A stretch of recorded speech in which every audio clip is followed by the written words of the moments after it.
ప్రత్యేకమైనటువంటి గౌరవ ప్రతిపత్తులతో చేసుకునేటటువంటి పండగ ఈ ఉగాది పండగ. ఈ ఉగాదికే యుగాది అని ఒక పేరు ఉంది. అంటే అసలు కలియుగ ప్రారంభం ఇవాల్టి రోజునే జరిగింది అని. భాషాపరంగా రాష్ట్రపరంగా వేరు వేరు ఉగాదులు ఉన్నప్పటికీ తెలుగు భాషకి మాట్లాడేటటువంటి వాళ్ళందరూ కూడా ఈ చైత్ర శుద్ధ పాడ్యమి నాడే ఉగాది పండగ చేసుకుంటారు. మనం చాంద్రమానాన్ని ఎప్పుడూ కూడా కాల గణనమునకు ప్రాతిపదికగా తీసుకుంటాం.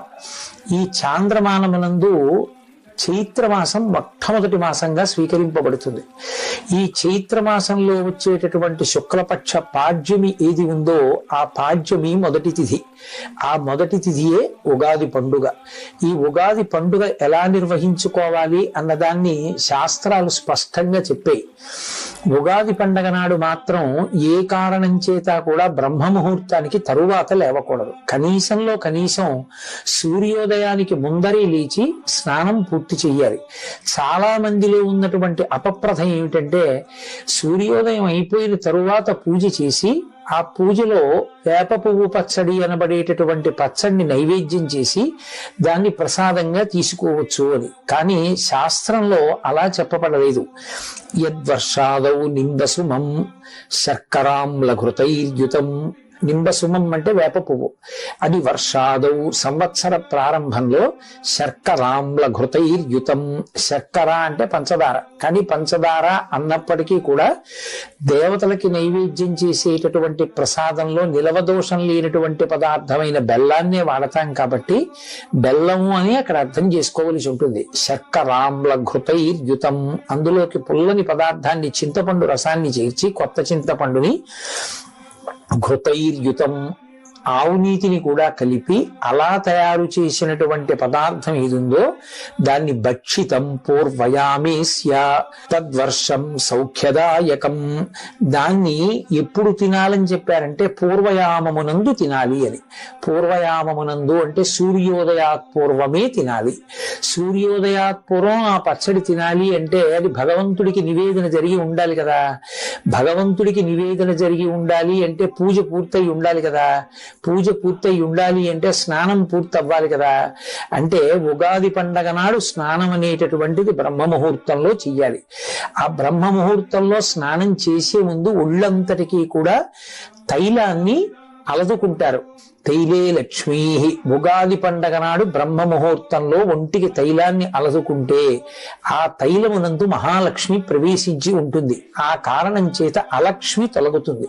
జలే గంగా. సూర్యోదయం వరకు కూడా ఎక్కడెక్కడ నీరు ఉన్నా నీటిని గంగ ఆవహించి ఉంటుంది. తలస్నానం, శరీరానికి తైలమర్దనం చేసుకుని భక్షితం పూర్వయామేస్య. బ్రహ్మ ముహూర్తంలో స్నానం చేసి వెంటనే ఈశ్వరుణ్ణి ఆరాధన చేసి ఉగాది పచ్చడి అని పిలువబడేటటువంటి వేప పువ్వు, దానితో పాటుగా బెల్లం ముక్క, చింతపండు పులుసు, ఆవు నెయ్యి కలపబడినటువంటి పదార్థాన్ని ఈశ్వరుడికి నివేదన చేసి దాన్ని ప్రసాదంగా ఎవరు తీసుకుంటారో వారికి తద్వర్షం సౌఖ్యదాయకం. వారికి ఆ సంవత్సరం అంతా కూడా సౌఖ్యదాయకమై ఉంటుంది అన్నది శాస్త్రవచనం. ఇక్కడ ఒక విషయాన్ని అర్థం చేసుకోవలసి ఉంటుంది. ప్రధానమైన పదార్థం ఏది అంటే నింబసుమం. వేప పువ్వే ప్రధానమైనటువంటిదై ఉంటుంది. ఆ వేప పువ్వు ప్రధానంగా తీసుకుంటే ఏమొస్తుంది అన్నారు. శతాయుర్వజ్రదేహాయ. 100 సంవత్సరములు జీవించగలిగినటువంటి లక్షణం. కేవలం 100 సంవత్సరములు ఆయుర్దాయంతో ఉండి ఏ మంచానో పడి ఉంటే ఉపయోగం ఏముంది? కాబట్టి వజ్రదేహాయ. ఆరోగ్యంతో ఉండి తాను ఏ సంకల్పం చేశాడో, ఏ కార్యం చెయ్యాలనుకుంటున్నాడో అటు భగవత్పరమైనటువంటి సమాజ అభ్యుదయము కొరకు చెయ్యాలనుకున్నటువంటి కార్యములను చేయగలిగినటువంటి సమర్థత శరీరమునందు నిలబడి దాని వలన వజ్రదేహాయ సర్వసంపత్ ప్రదాయచ. ఆ వేప పువ్వు సమస్తమైనటువంటి సంపదలను ఇవ్వగలిగినటువంటిదై ఉంటుంది. దానితో పాటుగా అది అరిష్ట నివారాయ. అరిష్టములను నివారిస్తుంది. భక్షితం నింబదళం అని ఆ నింబదళాన్ని, నింబ పుష్పాన్ని తీసుకుంటారు. ఈ నింబ అన్న మాటకి ఇంత ప్రఖ్యాతి వేప పువ్వుకి ఎందుకు ఇంత గొప్పతనం వచ్చింది అని పరిశీలనం చేసినప్పుడు మనకు ఒక విషయం అవగతం అవుతుంది.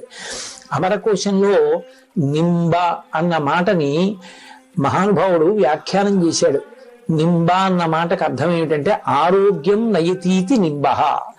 వేప పువ్వు తిన్నట్లయితే ఆరోగ్యము నిలబడుతుంది.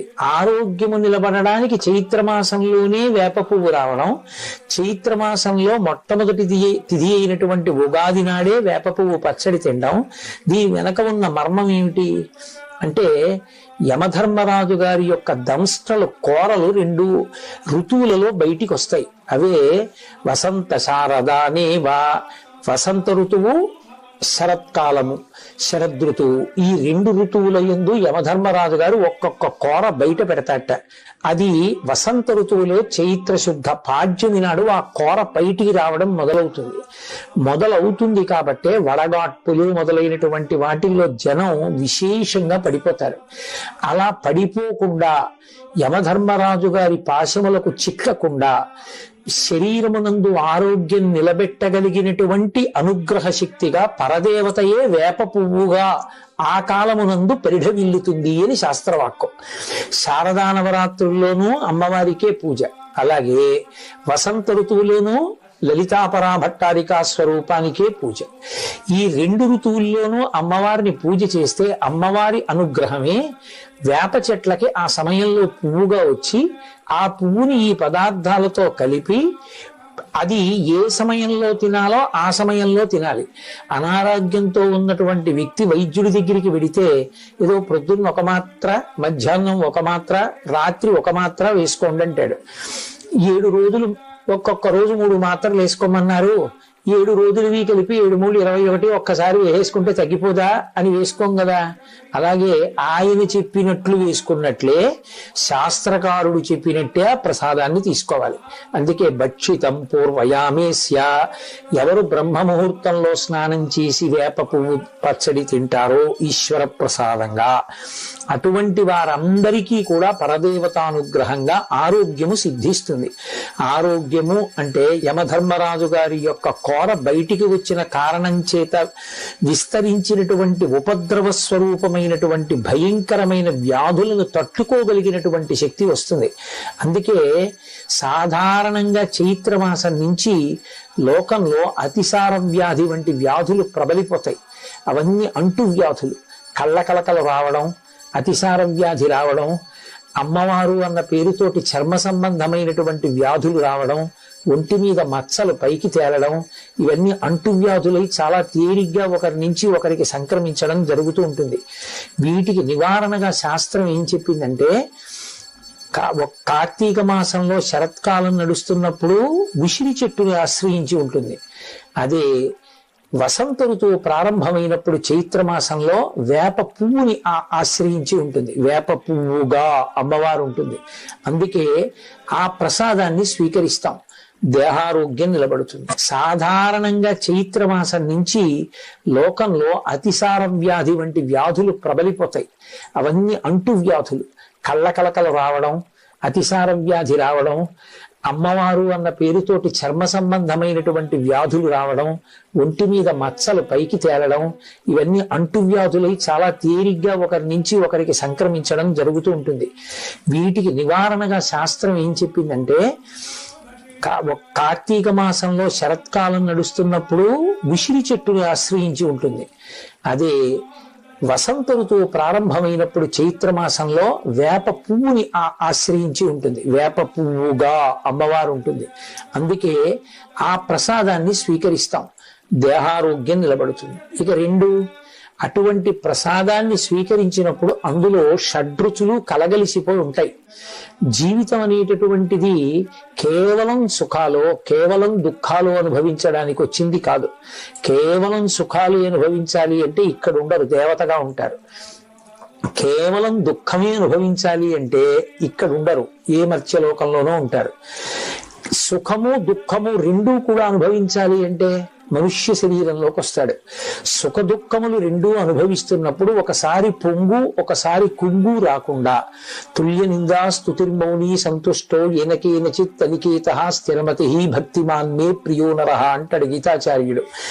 సమమైనటువంటి స్థితిలో ఉండి పొంగు కుంగు లేకుండా ఏదైనా భగవంతుని యొక్క అనుగ్రహంగా అనుభవించగలిగినటువంటి అధ్యవసాయంతో కూడిన బుద్ధిని పొంది ఉండాలి అంటే ఈ రుచులతో కూడిన ప్రసాదాన్ని భగవంతుని యొక్క అనుగ్రహంగా తీసుకున్నప్పుడు అందులో రుచి చూడం, ప్రసాదం అని దాన్ని నోట్లో వేసుకుంటాం. ఏదో చిన్న కష్టం రావచ్చు ఆ సంవత్సరంలో, ఆ చిన్న కష్టం వచ్చినంత మాత్రాన పరమేశ్వరుడు నాకు ఈ కష్టాన్ని ఇచ్చాడు అనేటటువంటి బాధ చేత ఈశ్వరుని యొక్క స్మరణ విడిచిపెట్టకూడదు, ఆయన పాదములను విడిచిపెట్టకూడదు. ఆ భక్తి అలాగే నిలబడి ఉండాలి. ఏ జన్మలో చేసిన పాపమో ఈ కష్టం రూపంతో పోయింది కాబట్టి ఇప్పుడు ఒక అనుభవం వచ్చింది నాకు, ఆయన పాదముల యందు విస్మృతి కలగనంత కాలం మనం హాయిగా పరమేశ్వరుడి చేత నిరంతరము రక్షింపబడుతుంటాం. అదిగో ఆ బుద్ధి కలగాలి అని కోరుకోవడమే ఆ ప్రసాదం స్వీకరించడంలో ఉన్నటువంటి ప్రధానమైనటువంటి మర్మం. ఇప్పుడు ఆ ప్రసాదాన్ని స్వీకరించి ఆ రోజున తప్పకుండా దేవాలయ దర్శనం చెయ్యమని చెప్తున్నాయి శాస్త్రాలు. కాబట్టి ఆ దేవాలయ ప్రాంగణానికి చేరుకుని ప్రదక్షిణం చేసి పరమేశ్వరుడికి నమస్కరించి ఆయన యొక్క అనుగ్రహానికి పాత్రులు కావాలి. 3 పంచాంగ శ్రవణం చేస్తారు. పంచాంగము అంటే 5 అంగములతో కూడుకున్నది అని. తిథి, వారము, నక్షత్రము, కరణము, యోగము అనబడేటటువంటి 5 అంగములు కలిగినది కాబట్టి దానిని పంచాంగము అని పిలుస్తారు. ఇంగ్లీష్ క్యాలెండర్ ఉందనుకోండి, ఏదో ఒక డేట్ మాత్రమే ఉంటుంది. ఆ డేట్ ఒక్కటి చూసి ఈ పని చెయ్యాలా ఈ పని చేయకూడదా అంటే ఏం తెలుస్తుంది? ఏం తెలియదు. కానీ సనాతన ధర్మమునందు జ్యోతిష శాస్త్రము వేదమునకు ఉపాంగము. అది విరాట్ పురుషుడికి నేత్రస్థానమై ఉంటుంది. జ్యోతిషము కన్ను కనుక రాబో కాలంలో జరగబోయేటటువంటి విశేషాల్ని, గ్రహముల యొక్క కదలికలని లెక్క కట్టడానికి అనువైనటువంటి ప్రజ్ఞని సంతరింపచేశారు భారతీయ ఋషులు. అందుకే గ్రహణం ఎప్పుడు వస్తుందో, ఎన్ని గంటలకు పట్టుకుంటుందో, మధ్యకాలం ఏదో, దట్టంగా ఎప్పుడు ఉంటుందో, ఎప్పుడు విడిచిపెడుతుందో కూడా పంచాంగ కర్తలు నిర్ణయం చేయగలుగుతున్నారు. అంటే ఇతర దేశాల్లో ఈ గ్రహణం గురించి పరిశోధనలు జరిగే నాటికే మన భారతీయ ఋషులు పంచాంగాలలో గ్రహణాన్ని లెక్క కట్టగలిగారు అంటే వారి దార్శనికత అర్థం చేసుకోవచ్చు. లెక్క కట్టి మనకి చెప్తారు. ఆ లెక్క కట్టి చెప్పినప్పుడు తప్పకుండా వెళ్ళి ఉగాది నాడు పంచాంగ శ్రవణం చెయ్యాలి. ఉగాది పండగ వచ్చే పర్యంతము కొత్త పంచాంగాన్ని చదవకూడదు. ఏదో ముహూర్తాదులు పెట్టేటటువంటి పండితులు తప్ప సామాన్యులు పంచాంగాన్ని చదవకూడదు. ఒక్క ఉగాది నాడు తను పంచాంగం చదువుకోవడం కాదు, పంచాంగ శ్రవణం చెయ్యాలి. పంచాంగ పఠనము జ్యోతిష శాస్త్రమునందు విజ్ఞానము కలిగినటువంటి పెద్దలు దేవాలయ ప్రాంగణంలో చేస్తారు. అక్కడికి వెళ్ళి కూర్చుని వింటారు. పంచాంగము అంటే తిథి, వారము, నక్షత్రము, కరణము, యోగము అని మనవి చేశా. తిథి అంటే కేవలం తేదీ కాదు. మనకి శుక్లపక్షమునందు 15, కృష్ణపక్షమునందు 15 తిథులుంటాయి. పాడ్యము నుండి మొదలుపెట్టి పౌర్ణమి, అమావాస్య వరకు. ఆయా తిథులకు మళ్ళీ ఒక లక్షణం ఉంటుంది. శుక్లపక్షంలో వచ్చేటటువంటి తిథులలో ఏ తిథి నాడు ఏ పని చెయ్యవచ్చు, ఏ పని చెయ్యకూడదు. ఆ పని ఆ తిథి నాడు చేస్తే ఆ తిథికి ఒక అధిష్టాన దైవం ఉంటారు. ఆ అధిష్టాన దైవము యొక్క అనుగ్రహము కలిసి వస్తే ఆ పని చక్కగా పూర్తవుతుంది. పురుష ప్రయత్నానికి ఈశ్వరానుగ్రహం తోడుగా రావాలి. కచ్చిత్ పురుషకారంచ దైవంచ పరిపశ్యతే అంటుంది సీతమ్మ తల్లి. ఈ పురుషకారానికి ప్రయత్నానికి పక్కన ఈ ఈశ్వరుని యొక్క అనుగ్రహం కూడా కలుగుతోందా? ఆ రెండు కలిస్తేనే కదా రాముడు గెలుస్తాడు అంటుంది. అందుకని ఈశ్వరుడి కృప ఏ తిథి నాడు మనకి బాగా ప్రసరించడానికి అవకాశం ఉందో తెలుసుకుని మంచి పని చేయడానికి తిథులు వినాలి. 2 వారము ఏ రోజు సూర్యోదయానికి ఏ హోర ఉందో ఆ హోర పేరు మీదే ఆ వారం ఉంటుంది. ఆదివారం సూర్యోదయ కాలానికి సూర్య సంబంధమైన హోర నడుస్తుంది. అందుకే దానికి ఆదివారమో భానువారమో అని పేరు. భానుడు అంటే సూర్యుడు. అంటే ఆదివారం నాడు సూర్య సంబంధమైనటువంటి విశేషాన్ని దేన్నైనా నిర్వర్తిస్తే సూర్యానుగ్రహానికి విశేషంగా పాత్రులు కావచ్చని, సూర్య ప్రకాశము కలిగి సూర్య తేజము చేత ప్రచోదనము పొందినటువంటి హోరతో ఉన్నటువంటి ప్రారంభమైనటువంటి రోజు కనుక. అలా సూర్యోదయం వేల్టికి ఏ తిథి ఉందో ఏ హోర ఉందో, ఏ పని చెయ్యొచ్చో, ఏ పని చెయ్యకూడదో హోరాశాస్త్రం చెప్తుంది. అలాగే ఇది వారము, నక్షత్రము. మనకి 27 నక్షత్రాలు. ఎంతమంది పుట్టనివ్వండి, ఈ 27 నక్షత్రాల్లోనే పుట్టాలి. పుట్టుకకి మరణానికి నక్షత్రాన్ని ప్రధానంగా చూస్తారు. 27 నక్షత్రాలకి ఒక్కొక్క దానికి 4 పాదాలు. 27 × 4 108 పాదాలు. అందుకే భగవంతుడికి సంబంధించిన అష్టోత్తర శతనామ స్తోత్రాలన్నీ 108 నామాలతోటే ఉంటాయి. ఉంటే 108, లేకపోతే 1000. ఎందుకని అంటే 108 పాదములలో పుట్టినటువంటి 2 పాదములు 4 పాదములు కలిగినటువంటి సమస్త ప్రాణులు సుఖంగా ఉండాలని కోరుకుంటాం. ఏ నక్షత్రంలో ఏ పాదంలో ఏ పని చెయ్యొచ్చు, ఏ పని చెయ్యకూడదు అన్నది పంచాంగంలో చెప్పబడి ఉంటుంది. ఆ నక్షత్ర శాస్త్రాన్ని బట్టి విద్యుక్త ధర్మాన్ని నిర్వర్తించాలి. ఇక కరణము. కరణములు స్థిరకరణములు, చరకరణములు అని ఉంటాయి. 7 చరకరణములు, 4 స్థిరకరణములు. ఏ కరణమునందు ఏ పని చెయ్యొచ్చో, ఏ పని ఎప్పుడు చేస్తే ఈశ్వరుని యొక్క కృప దానికి కలిసి సఫలీకృతుడవుతాడో ఆ కరణమునందు చెప్తారు. అందుకని ఈ 5టితో కూడుకున్నటువంటిది పంచాంగం. ఆ పంచాంగాన్ని ఒక్క ఉగాది పండగ నాడు మాత్రమే వినాలి. అది సాధ్యమైనంత వరకు దేవాలయ ప్రాంగణంలో చక్కగా పండితులైనటువంటి వారు పంచాంగ పఠనం చేస్తుండగా వింటే దాని వలన 2 ప్రయోజనాలు కలుగుతాయి.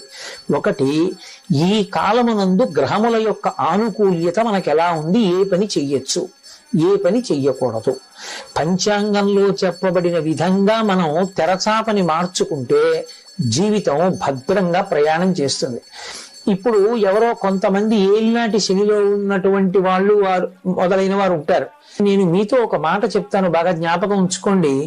ఎవరు పరమేశ్వరుని యొక్క పాదములను గట్టిగా పట్టుకుని పూజ చేస్తారో వాళ్ళ జోలికి శనీశ్వరుడు కూడా వెళ్ళి బాధ పెట్టాడు. కానీ కర్మ ఫలితం పోవాలి కదూ. బాధ పెట్టడం అన్నది నిష్కారణంగా అనేక ఊళ్ళు తిరగవలసిన వాడు ఈ చక్కటి తీర్థయాత్రలు చేసి ఎన్నో దేవాలయాలు దర్శనం చేస్తాడు.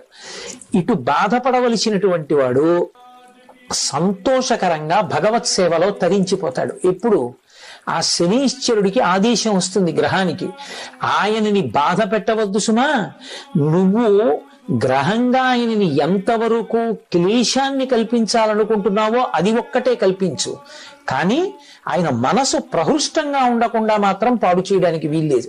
భగవద్భక్తితో కూడుకుని ప్రవర్తిస్తే మనం ఇప్పుడు ఇటువంటి కాలమునందున్నాం కనుక మనం ఈ జాగ్రత్త తీసుకోవాలి అని తెలుసుకుంటే మరింత సంతోషకరమైన జీవనం చేయడానికి పంచాంగ శ్రవణము అవకాశాన్ని కల్పిస్తుంది. సంవత్సర కాలంలో మన ఆదాయ వ్యయాలు ఎలా ఉంటాయి, రాజపూజ్యమో అవమానమో ఎలా ఉంటుంది, గ్రహగతులు ఎలా ఉంటాయి, భార్యాబిడ్డలు ఎలా ఉంటారు, బహుశా గ్రహముల యొక్క ప్రభావం చేత మనకి క్లేశం కలిగేటటువంటి కాలం ఎప్పుడు ఉండొచ్చు, మనం ఏ దేవతల ఆరాధన విశేషంగా చెయ్యవలసి రావచ్చు, వీటి గురించి ఒక అవకాశాన్ని ఏర్పాటు చేసుకుంటే ప్రమాదకరమైన వ్యాధి రాకుండా ముందుగానే వ్యాధి నిరోధక టీకా వేయించుకున్న వాడిలా భగవంతుణ్ణి అర్చన చేసి ఆ ప్రమాదానికి మనం గురి కాకుండా మనని మనం రక్షించుకోవడానికి అటువంటి అవకాశం కలుగుతుంది. అందుకే పంచాంగ శ్రవణం తప్పకుండా చేస్తారు. ఇక ఈ నందననామ సంవత్సరానికి సంబంధించినంత వరకు శుక్రుడు ప్రధానమైనటువంటి స్థానముల యందు ఉన్నాడు, పక్కన చంద్రుడు ప్రధానమైన స్థానాల్లో ఉన్నాడు. కాబట్టి యథార్థమునకు ఎవ్వరూ ఏమీ బెంగపెట్టుకోవలసినటువంటి అవసరం లేదు. కాకపోతే ఈ సంవత్సరంలో ఉండేటటువంటి ప్రధానమైన గుణం ఏమి అంటే కొంచెం భోగ లాలస ఎక్కువగా ఉంటుంది. భోగముల యందు అనురక్తి ప్రతి వారి మనసులో ఎక్కువ అవుతుంది. పశ్చిమ దేశాల సంస్కృతి ప్రభావం వచ్చి పడిపోతుంది. అలా పడకుండా భోగ పరిత్యాగం చేసి త్యాగమయమైనటువంటి జీవితాన్ని గడపడానికి కావలసినటువంటి వాంగ్మయం అంతా మన సనాతన ధర్మంలో ఇవ్వబడి ఉన్నాయి. రామాయణ భాగవత భారతాల కన్నా గొప్పగా చెప్పగలిగినటువంటివి ఇంకేమీ లేవు. ఎవరు చెప్పినా శాంతి శాంతి శాంతి, ఆ శాంతి గురించే బోధించే, ఆ ధర్మాన్ని బోధించే. వాటిని పట్టుకుని ఉండగా భోగ లాలసమన్నేమీ చెయ్యదు. కాబట్టి నందననామ సంవత్సరం ఏ కోణంలో చూసినా ఏమి బాధ పెట్టేటటువంటి రీతిలో లేదు. అందరూ కూడా సర్వశ్రేయస్సులు పొందుతారు. కావలసింది ప్రధానమైన దాన్ని పట్టుకోవడంలో మాత్రం వైక్లభ్యాన్ని పొందకూడదు. ఉగాది వచ్చినప్పుడు మనిషి తప్పకుండా జ్ఞాపకం చేసుకోవలసిన విషయం ఒకటి ఉంటుంది అని పెద్దలు చెప్తారు. ఒక సంవత్సరం గడిచిపోయింది అంటే ఆయుర్దాయంలో ఒక ప్రధానమైనటువంటి ఘట్టం పూర్తయిపోయింది. కాలము మాత్రం ఇంక తిరిగి రాదు. ఉగాది పండుగ నాడు తప్పకుండా ఎవరికి వారు చేసుకోవలసిన హెచ్చరిక అంటూ ఏదైనా ఉంటే కాలము యొక్క విలువను గూర్చి మాత్రమే. కాల కలయతామహం అంటాడు కృష్ణుడు భగవద్గీతలో. ఆయన కాలస్వరూపుడు అయి లెక్క కడతాడు. కాలము యొక్క విలువ తెలుసుకుని మనం జీవుడిగా ఇవాళ ఈ శరీరంలో ఉన్నాం, కానీ వేరొక శరీరాన్ని పొందినప్పుడు కూడా సుఖం పొందాలి అంటే కేవలము పరమేశ్వరుని యొక్క భక్తి మాత్రమే కాపాడుతుంది. కాబట్టి కాలాన్ని దుర్వినియోగం చేసుకోకుండా దాన్ని సద్వినియోగం చేసుకునేటటువంటి ప్రయత్నం చెయ్యాలనేటటువంటి ఆంతరమైన హెచ్చరిక ఈ కాలాంతర్గతమైనటువంటి కాల సంబంధమైన పండగ కాబట్టి ఉగాది యందు నిర్దేశింపబడుతుంది. ఇక ఈ ఉగాది పండగకి సంబంధించి ఇంకొక గొప్ప విశేషం ఉంది. ఈ ఉగాది వసంత ఋతువు ప్రారంభం. ఈ వసంత ఋతువులో చైత్ర శుక్ల పాడ్యమి నాడు ప్రారంభం. ఈ పాడ్యమి నుంచి 9 రోజుల పాటు నవరాత్రులను నిర్వహిస్తారు. వాటిని వసంత నవరాత్రులు అని పిలుస్తారు. వసంత ఋతువు పైకి చాలా అందంగా ఉంటుంది. చైత్ర శ్రీమాన్ అయం మాసః పుణ్యః పుష్పితకాననః యవ్వరాజ్యాయ రామస్య సర్వం మే ఉపకల్ప్యతాం అంటాడు రామాయణంలో దశరథుడు. చైత్ర శ్రీమాన్, చైత్రము శ్రీమంతమైనటువంటి మాసము. అన్ని పుష్పించి ఉంటాయి. సంస్కృతంలో మధుమాసము అని పిలుస్తారు.